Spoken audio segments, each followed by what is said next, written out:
Hey, number one show at late night, nothing but illustrious guests. That's right. Today we have the one and only Dr. Anthony Fauci. That's right. Dr. Fauci, thank you for sitting down with us. Good to be with you. You are a Brooklyn boy. Yes. Indeed. Bensonhurst. Hey, shout out Brooklyn's to Bensonhurst. Oh, man. You're currently in Washington, D.C. Yes, indeed, I am. All right. How does it feel to be the guy on stage at these conferences and knowing that you are the smartest guy in the room? Well, I'm not so sure I'm the smartest guy in the room, but I'm part of a team that's trying to address this really important, very, very difficult situation that we're in. So what do you say to the people who are kind of cavalier about this whole thing and they're just kind of like, oh, well, I'm healthy. I can be outside. I'm going to go for a run with my friends or blah, blah, blah, blah, blah. And they're kind of just very blasé about the whole, quarantining and social distancing and stuff like that. Well, that's really unfortunate for a couple of reasons because, obviously, if you look at the totality of patients' experience we have from China, South Korea, Europe, and now right here in the United States, which, by the way, the United States has more cases than any other place in the world right now. So we're not just looking to other people.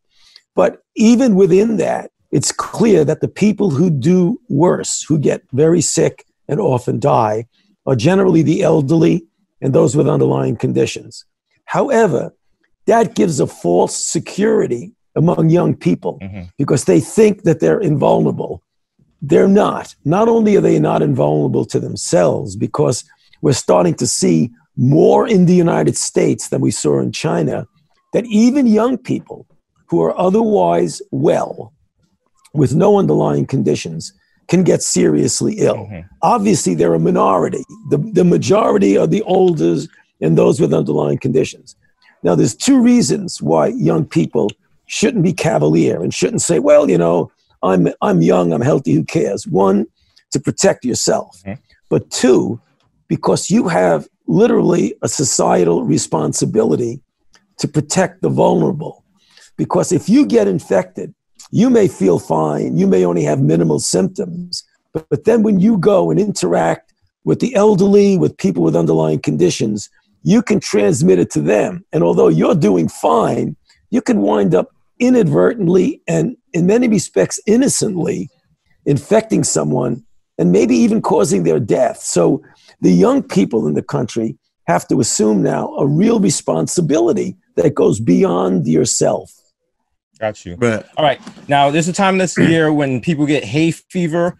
And right now, sometimes you might sneeze, you might cough. You don't know if it's hay fever or if it's coronavirus. What are the symptoms of COVID-19? All right. The symptom, whenever you have a disease like this, it's never 100%, but there's a predominance of symptoms that distinguish it a lot from the normal allergy.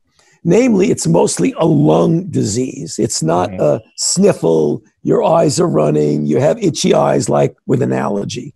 It's mostly fever, weakness, muscle aches, feeling like you have a flu-like syndrome, and then you start to get maybe difficulty with breathing, a bit of a cough. There is some overlap between flu-like symptoms and symptoms of coronavirus, but for the most part, you're dealing with something that is less upper and more lower. Got you. Right. So I was asking myself this yesterday because my father's a diabetic and my mother has hypertension. So people are saying people with underlying health conditions are more susceptible.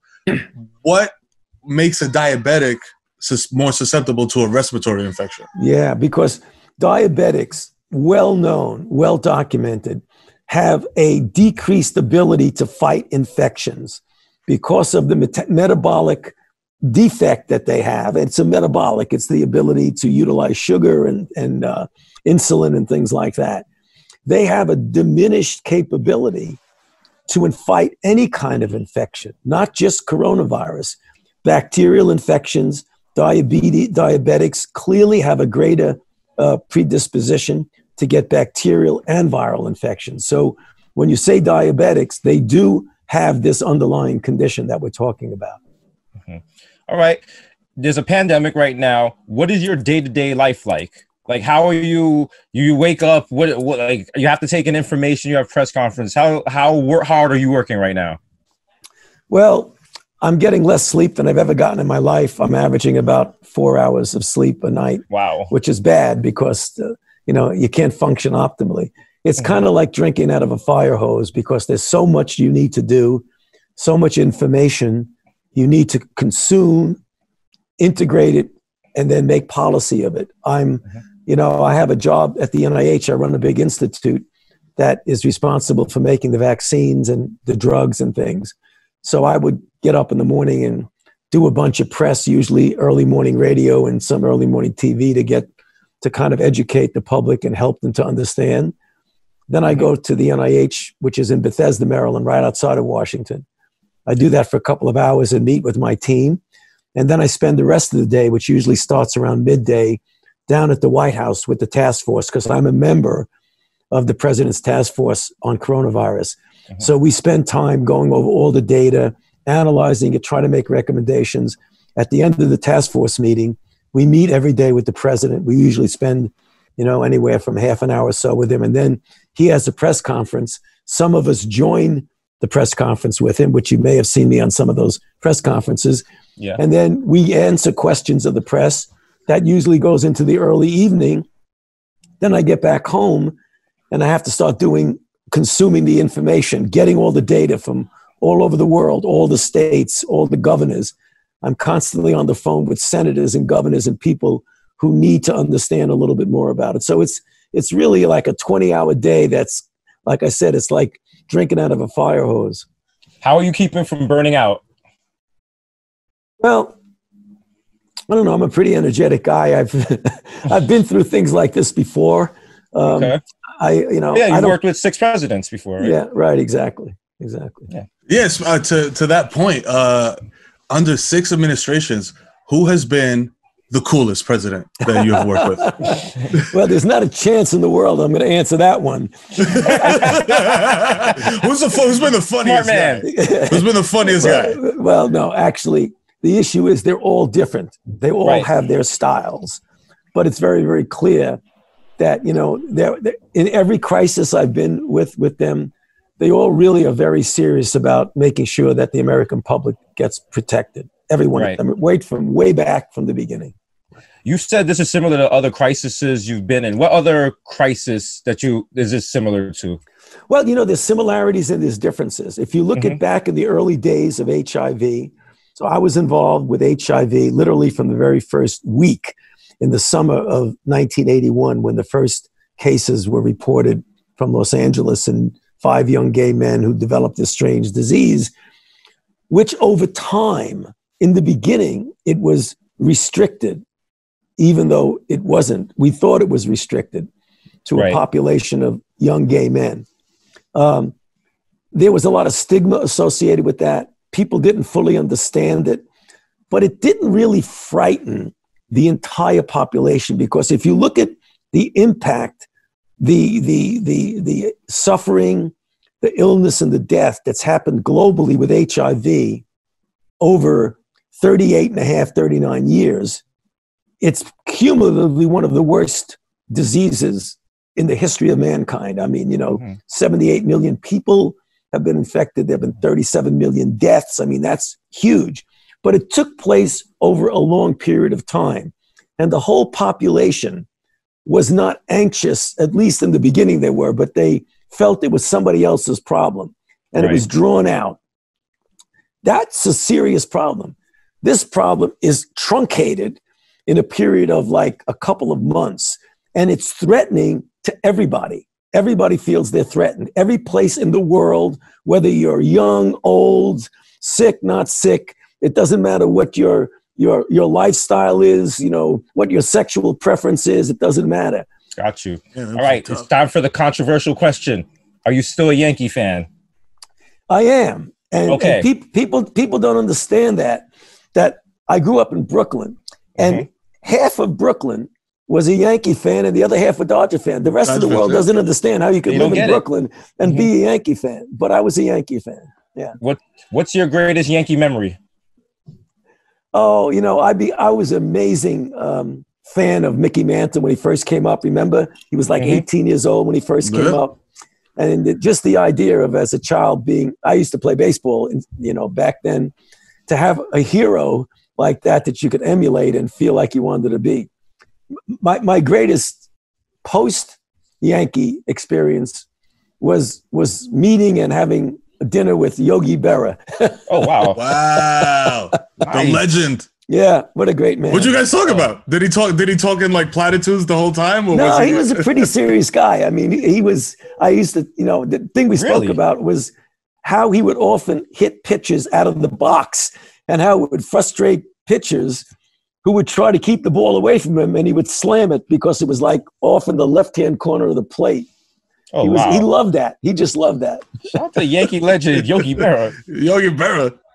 So, doctor, when can we go back outside? Yeah, when can I leave my basement? That's a great question. It's a serious question because, on the one hand, what you guys are doing is called mitigation. You're separating yourself from society, so you're not spreading it to others and you're not getting infected yourself. One of the things we got to be careful of is we don't prematurely open things up.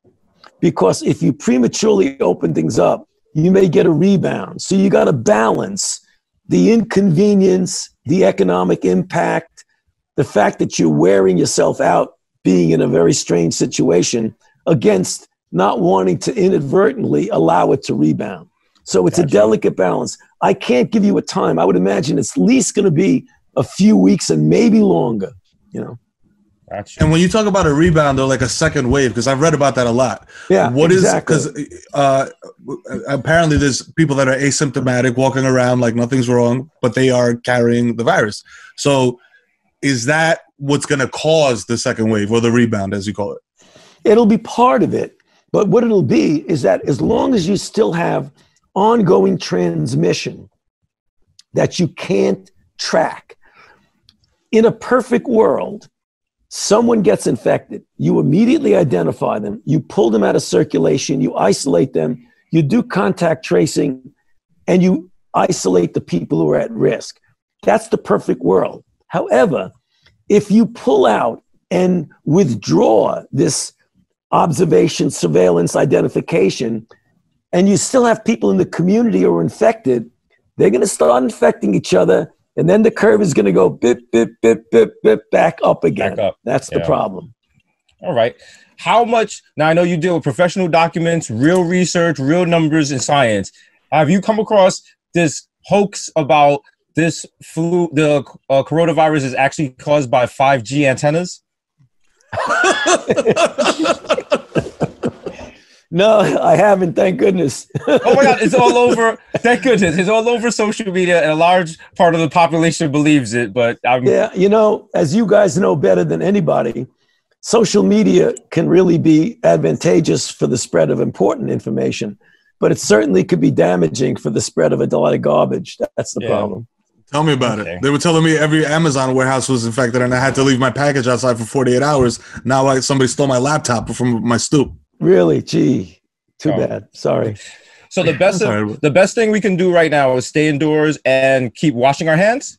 Hand washing is really important. It sounds so simplistic, but a major way of transmitting respiratory viruses, in addition to coughing on somebody, is when somebody just, goes like that.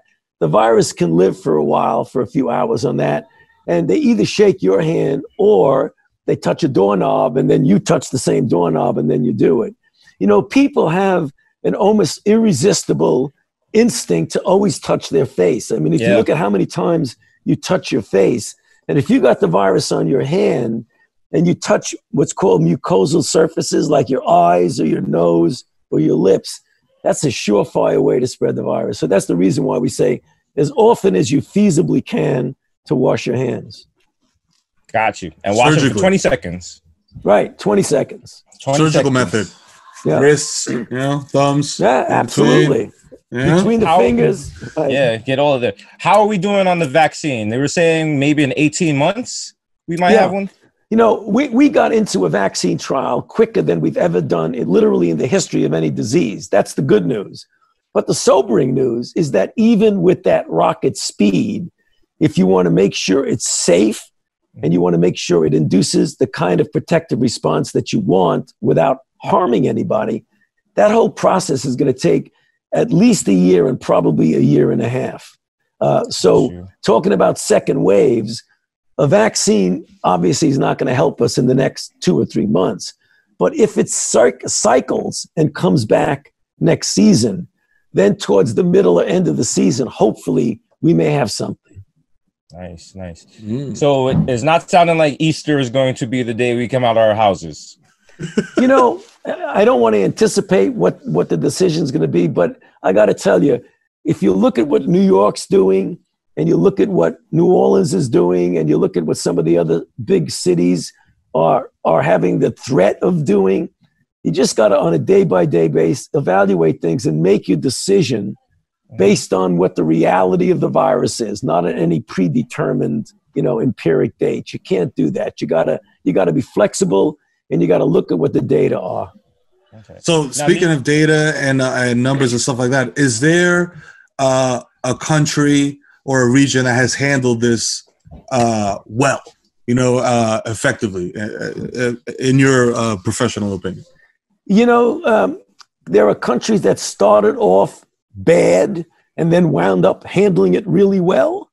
And there are some that, did well from the beginning. I mean, South Korea got hit bad with the southern part of South Korea, Daegu region, and then started to do stuff that did well, and then they turned around. Singapore did a really good job. Hong Kong, really small. It's so simple with Hong Kong. It's such a small place. You could fit it in, half of Manhattan. Yeah. and yet they did a good job because they were very strict. The Chinese really let it get out of hand in the beginning. And then they did some amazingly draconian restriction stuff that we would never be able to implement in our society because of the infringement on rights. But that was really effective in shutting things down. So they slipped in the beginning, and then they turned on the afterburners and they shut everything down. I mean, like in a way that we would even imagine shutting it down. And that worked. That actually worked. So is there any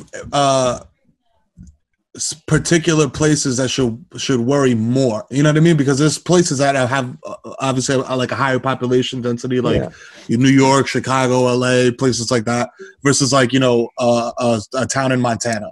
Right. I don't like to use the word worry because that adds fright to people, but I think every place needs to be aware that you could have an outbreak. Obviously, when you live in a big metropolitan area, the ultimate quantity of the impact is great, potentially. If you live in a place that's small, but relatively speaking, for you, it could be big. I mean, if you live in a city or a town of 100,000, a couple 100,000 people, you could still get hit as badly as a big city that has several million people in the sense of relative amount of people who get infected. So I think everyone should be concerned. Doctor, what's your favorite Italian restaurant in New York City? I got to tell you, I don't have anyone now because I have been away from New York City so long that whenever I go up to a place that used to be my favorite Italian restaurant, it's not there anymore. Oh, wow. You know what? Come to the Bronx. We're going to take you to Ann and Tony's. We're going to take you to an Italian. When this is all said and done and everything calms down, we're inviting you to come to the Bronx. We're going to Arthur Avenue. We're going to get some good old school Italian food. I'm with you. I appreciate it. I'll be there. In the bag. You ask me, I'll do it. Thank you, Doctor. Thank you for taking time out your busy schedule to talk to us. We appreciate it. Appreciate you, man. And keep fighting the good fight. Thank you for what you guys are doing. This is important. Thank you. Thanks a lot. Also, we on this show, what we do at the end of every interview, we ask the people we're interviewing what would their neon sign say. Now, your neon sign could be like a little motto that you want to say, a little saying, or it could be some advice. Yeah. Doctor, what would your neon sign say? Wash your hands as frequently as you can. Wash your hands. You heard it from the doctor. Dr. Fauci, thank you. Thank you for talking Brooklyn to us. Zone, Dr. Anthony Fauci. Let's go, Yankees. Thank you, Doctor. Good to be with you. Good to be with you.